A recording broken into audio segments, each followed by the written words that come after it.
I still remember the exact moment my life started to unravel, though I didn't know it at the time. I was standing in the doorway of what would become my new flat in Manchester, keys in hand, feeling like I had finally made it. 26 years old, a junior position at a marketing firm I had dreamed about working for since university, and now my very own place to live. Well, not entirely my own. I needed a roommate to afford the rent, but that felt like a small compromise for everything else I had achieved.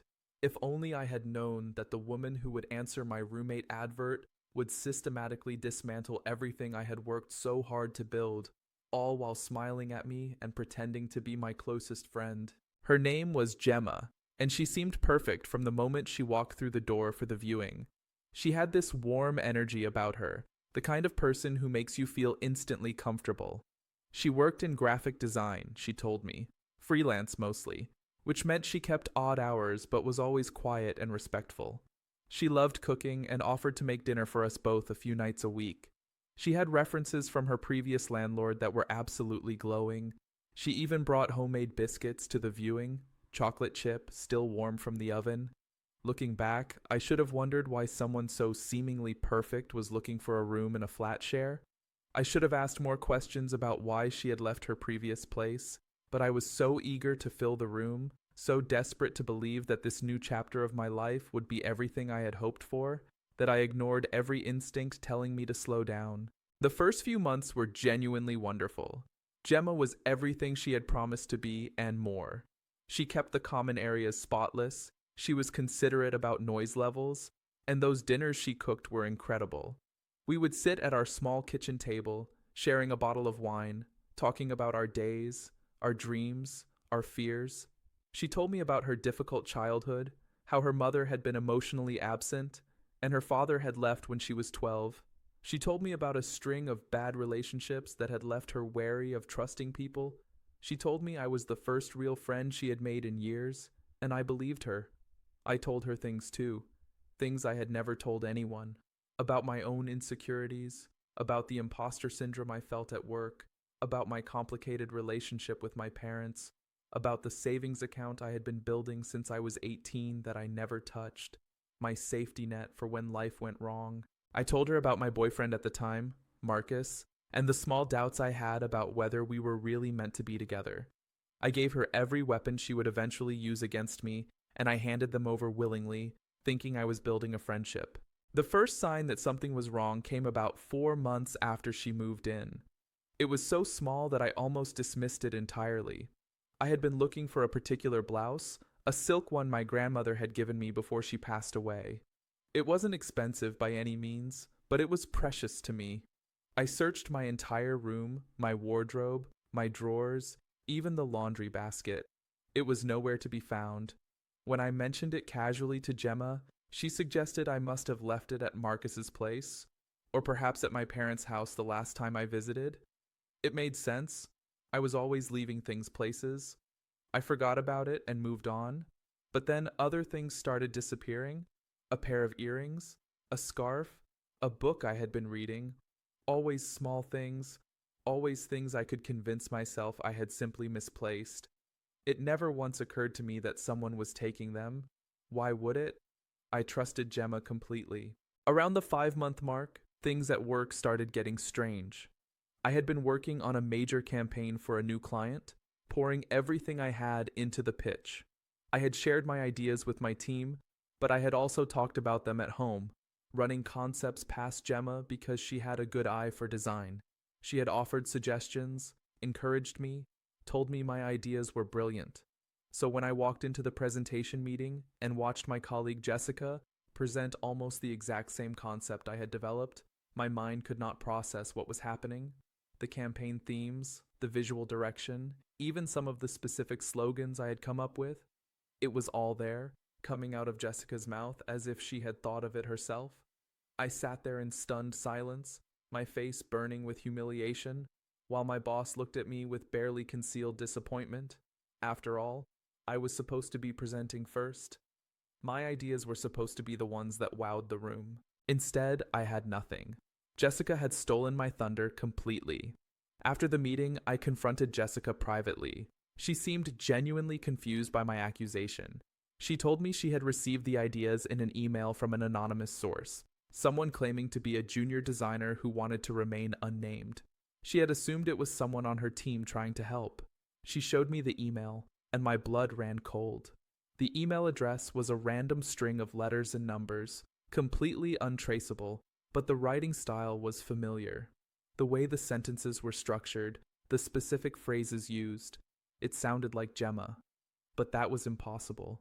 Why would Gemma sabotage me at work? She didn't even know Jessica. There was no connection. I told myself I was being paranoid, that I was looking for someone to blame for my own failure. I went home that night and cried, and Gemma sat beside me on the sofa, rubbing my back, telling me that Jessica was probably just threatened by my talent, that I would get my chance to shine, that karma would catch up with people who stole ideas. She was so convincing, so sympathetic that I felt guilty for ever suspecting her. Marcus and I broke up 3 weeks later. It happened suddenly, without warning. One evening, he came over to pick me up for dinner, and his whole demeanor was different.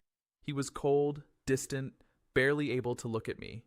When I asked what was wrong, he handed me his phone. There was a message thread open, a conversation with a number I did not recognize. According to the messages, I had been cheating on him with someone from work. There were detailed descriptions of encounters that had never happened, dates and times that coincided with nights I had told Marcus I was working late.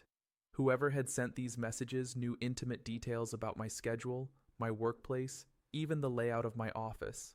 They knew things that only someone close to me could know. I tried to explain. I begged Marcus to believe me. I told him the messages were lies, that someone was trying to destroy our relationship. But the damage was done. He had been stewing over these messages for days, apparently. The person who sent them had been dripping information slowly, building a case against me message by message. By the time he confronted me, Marcus had already made up his mind. He told me he could not be with someone he did not trust, and he walked out of my life. I never saw him again. The weeks that followed were the darkest of my life.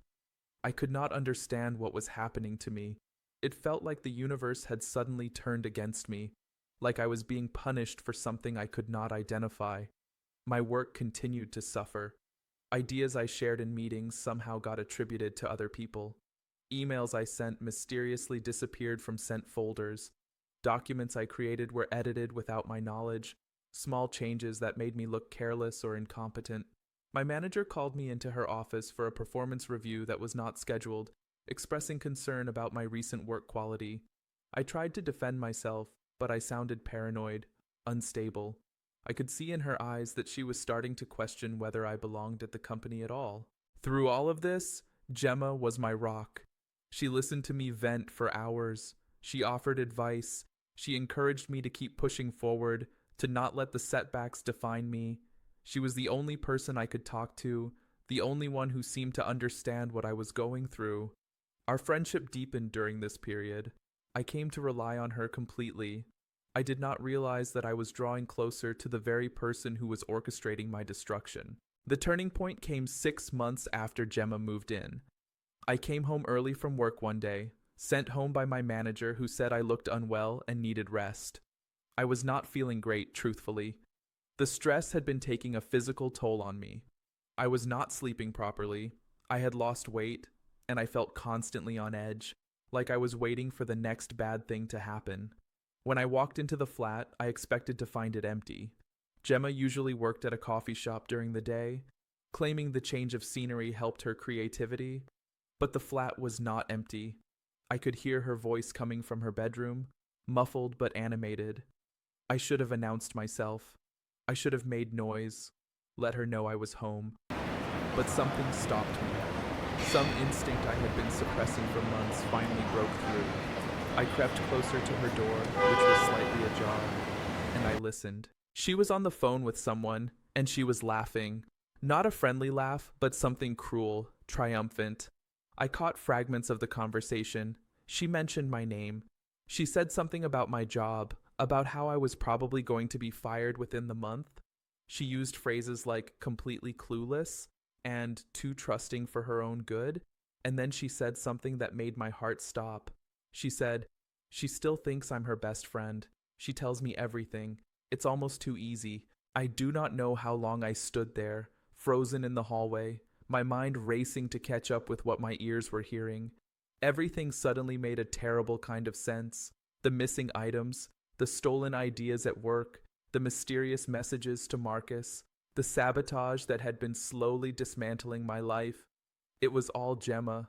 It had always been Gemma, the woman I had trusted, confided in, considered my closest friend. She was not helping me. She was destroying me, and she was enjoying every moment of it.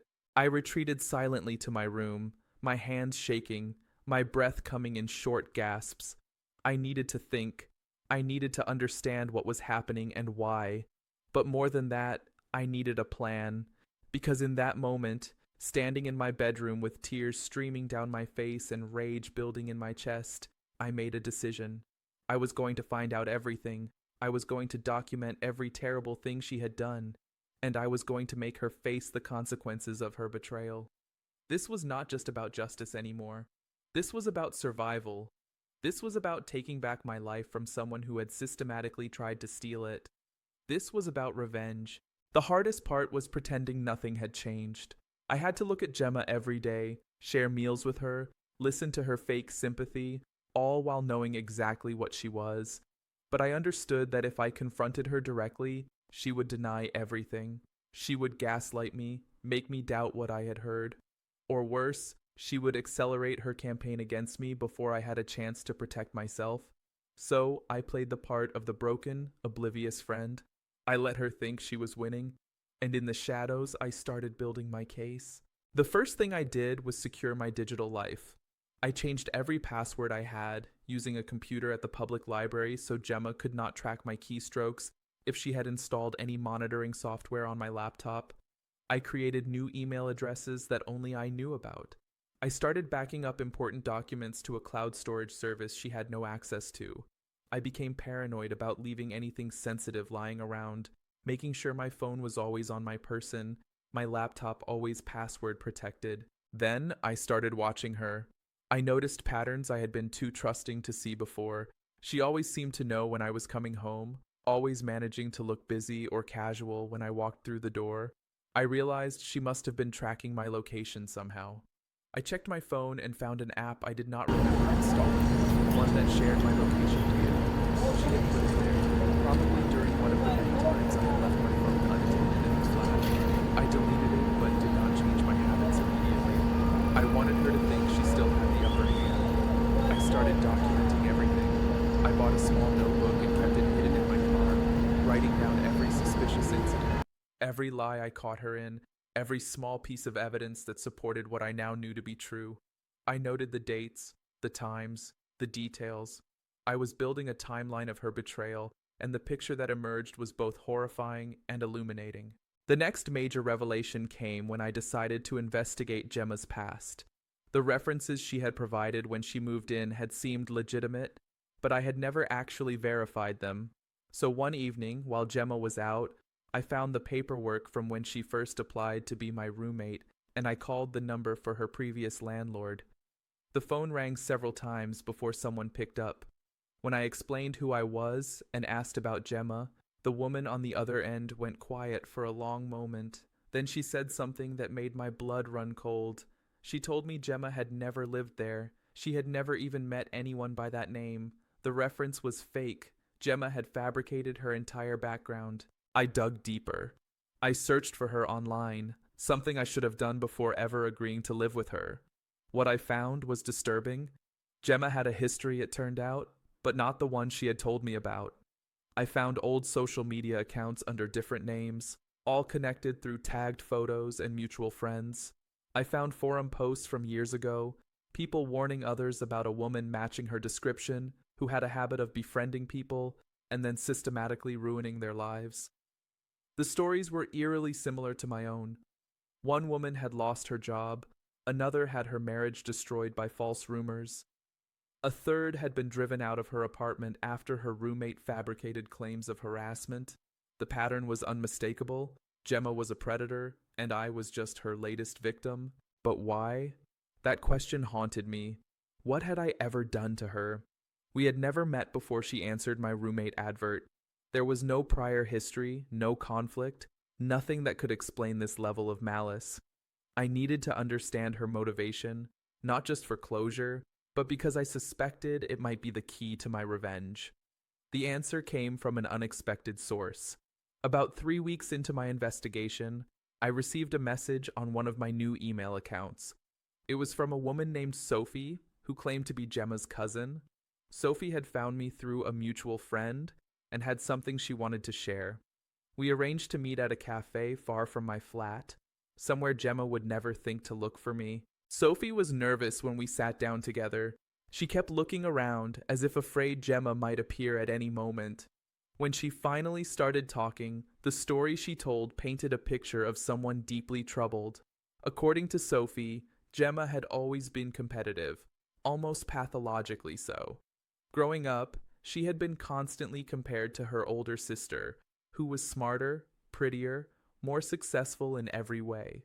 The comparison had warped something inside Gemma. She developed a need to tear down anyone who reminded her of what she felt she could never be. Sophie said Gemma was drawn to people who had things she wanted, stable jobs, loving relationships, supportive friends. She would insert herself into their lives, gain their trust, and then systematically destroy everything they had. It was her way of proving that no one was really better than her, that everyone was just as broken and miserable as she felt inside. What Sophie told me next changed everything. She said Gemma had targeted me specifically because of someone I knew. It took a moment for me to understand what she meant. Then Sophie mentioned a name, Rachel Chen. My stomach dropped. Rachel had been my best friend in university. We had drifted apart over the years, but I still thought of her fondly. According to Sophie, Gemma had dated someone in university who had been in love with Rachel. The relationship had ended badly, and Gemma had blamed Rachel for it, claiming she had stolen her boyfriend's affections simply by existing.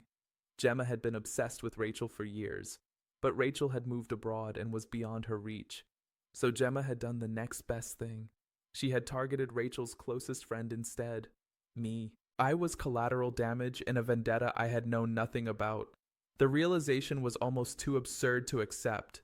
Everything I had lost, my job prospects, my relationship with Marcus, my peace of mind, all of it had been destroyed because of a grudge against someone I had not spoken to in years. The unfairness of it was overwhelming, but it also gave me something valuable. It gave me a weapon, because now I understood that Gemma's obsession was her weakness. She was not careful because she thought I would never figure it out. She was not covering her tracks because she believed I was too naive to ever see her clearly. I was going to prove her wrong. The next phase of my plan required patience and discipline. I needed evidence that would hold up, proof that could not be dismissed as paranoia or misunderstanding. So I started recording. I bought a small voice recorder, the kind that looked like a USB drive, and I started carrying it with me whenever I was in the flat. I recorded our conversations, capturing the lies she told, the subtle ways she planted seeds of doubt and insecurity. I recorded her fake sympathy after I had a bad day at work, knowing now that she was likely the cause of that bad day. I was building an archive of her deception. I also started keeping a closer eye on my belongings. I set up a small hidden camera in my bedroom, disguised as a clock radio. It was not strictly legal to record someone without their consent in a private space, so I was careful to position it to only capture my own belongings. If she went through my things while I was out, I would have proof. It did not take long. 3 days after I set up the camera, I reviewed the footage, and there she was. Gemma, in my bedroom, going through my drawers. She found my journal, the one where I had been writing about my feelings, and she photographed every page. She went through my bank statements, which I had stupidly left in my desk. She found a letter from my manager about my performance improvement plan, a consequence of all the sabotage she had orchestrated, and she laughed when she read it. Actually laughed out loud, with a smile of pure satisfaction. Watching that footage, I felt something shift inside me. Any lingering doubt, any hope that I had somehow misunderstood, evaporated completely. This woman was my enemy, and I was going to treat her accordingly. The question became how to expose her in a way that would truly hold her accountable. Simply telling people what she had done would not be enough. Gemma was charming, persuasive. She would deny everything, paint me as unstable, and probably find a way to use my accusations against me. I needed something more. I needed to catch her in the act, and I needed witnesses who would believe me. I started by rebuilding connections I had neglected. I reached out to colleagues at work, people I had kept at arm's length because I had been so focused on Gemma as my primary source of support. I was careful not to seem suspicious or paranoid. I just focused on being friendly, helpful, the kind of colleague people liked having around.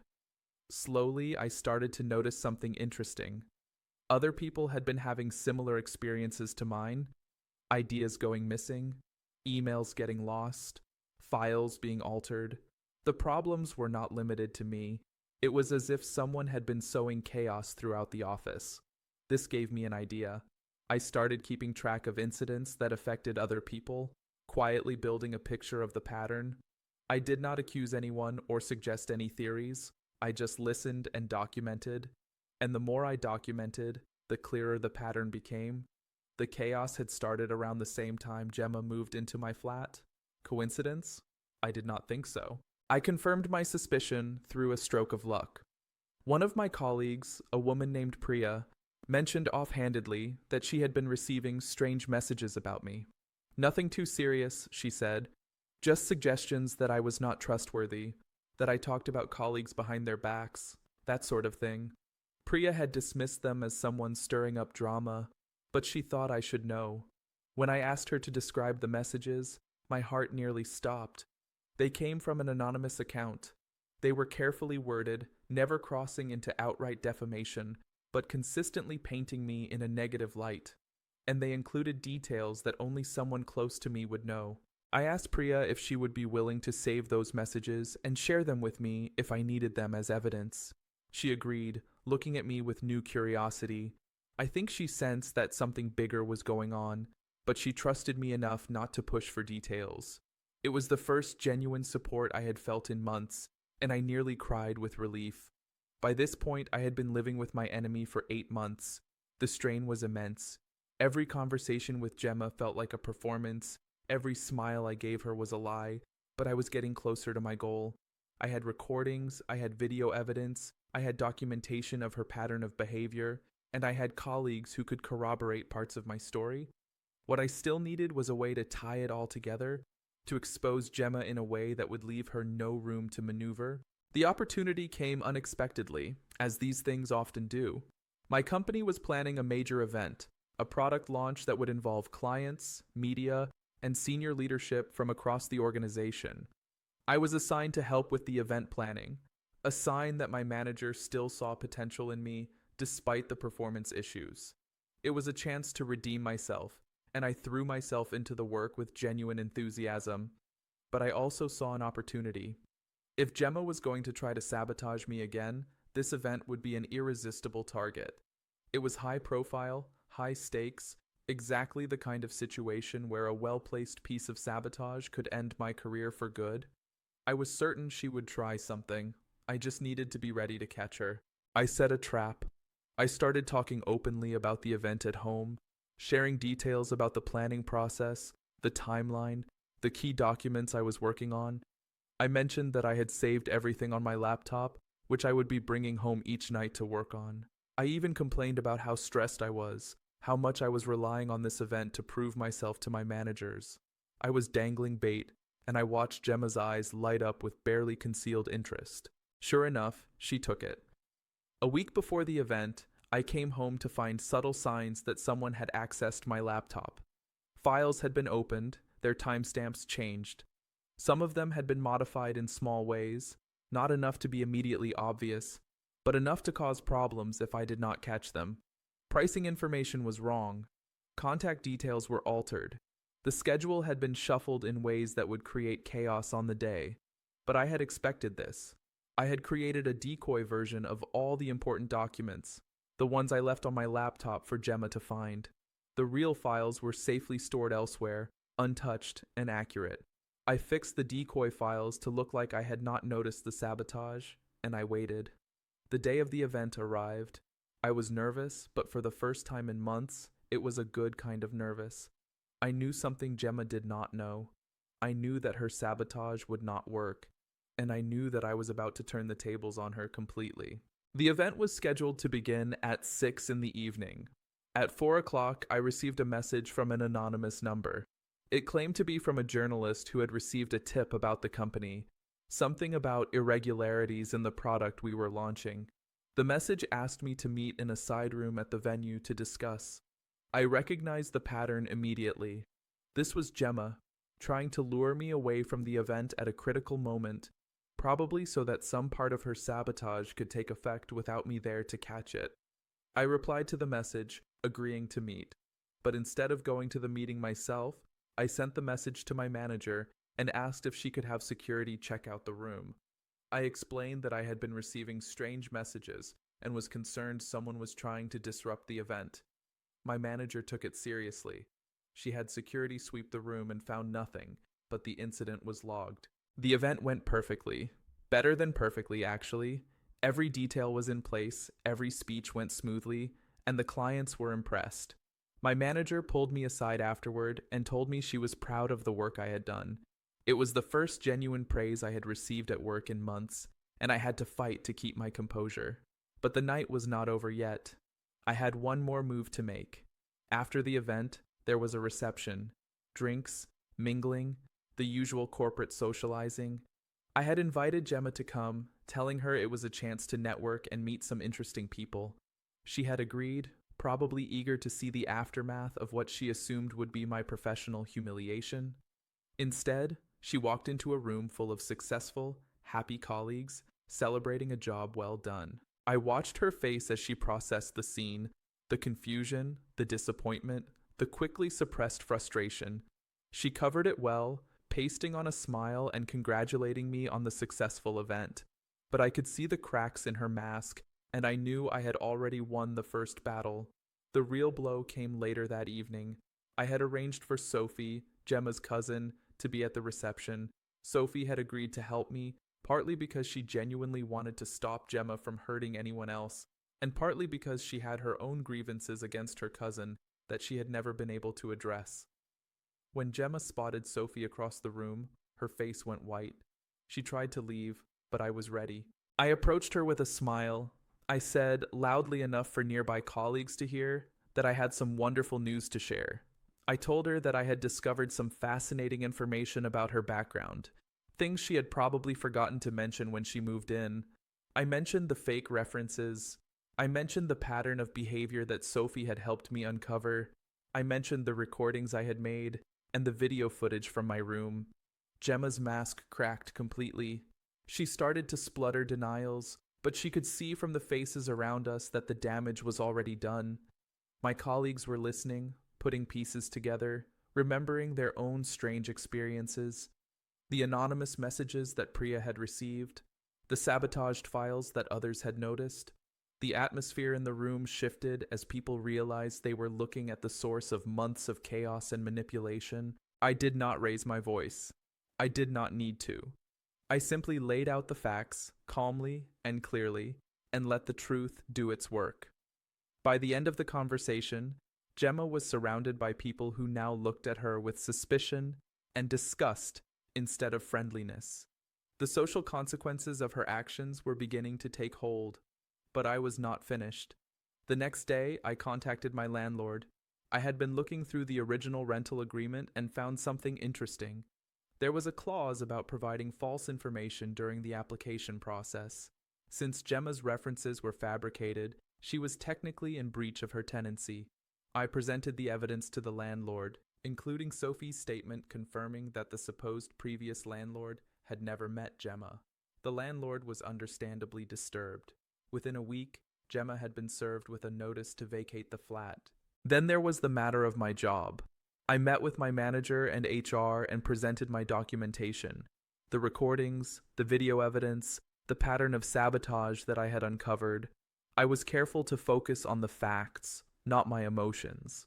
I was not trying to seem vindictive. I was simply showing them what had been black people. To my black people, can I see? The company took the matter seriously. They launched an internal investigation, which uncovered additional evidence I had not even known about. Gemma had somehow gained access to the company's internal communication system, probably through information she had stolen from my laptop. She had been spreading misinformation and causing conflicts for months. The investigation also connected her to the original email that had sent my ideas to Jessica, the colleague who had unknowingly stolen my campaign pitch. When Jessica learned the truth, she was horrified. She had no idea she had been a pawn in someone else's game. She apologized to me profusely and became one of my strongest advocates in the office. The presentation that should have been mine was eventually credited to me, and I received recognition for the work I had done. Gemma faced consequences beyond losing her housing and being exposed at my workplace. The information I had gathered, combined with testimonies from Sophie and previous victims I had connected with online, painted a picture of a serial harasser. Several of her previous victims had been too traumatized or too unsure of themselves to take action at the time. But with my documentation and the support network I helped create, some of them found the courage to come forward. One woman, whose marriage had been destroyed by Gemma's lies years ago, decided to pursue legal action for defamation.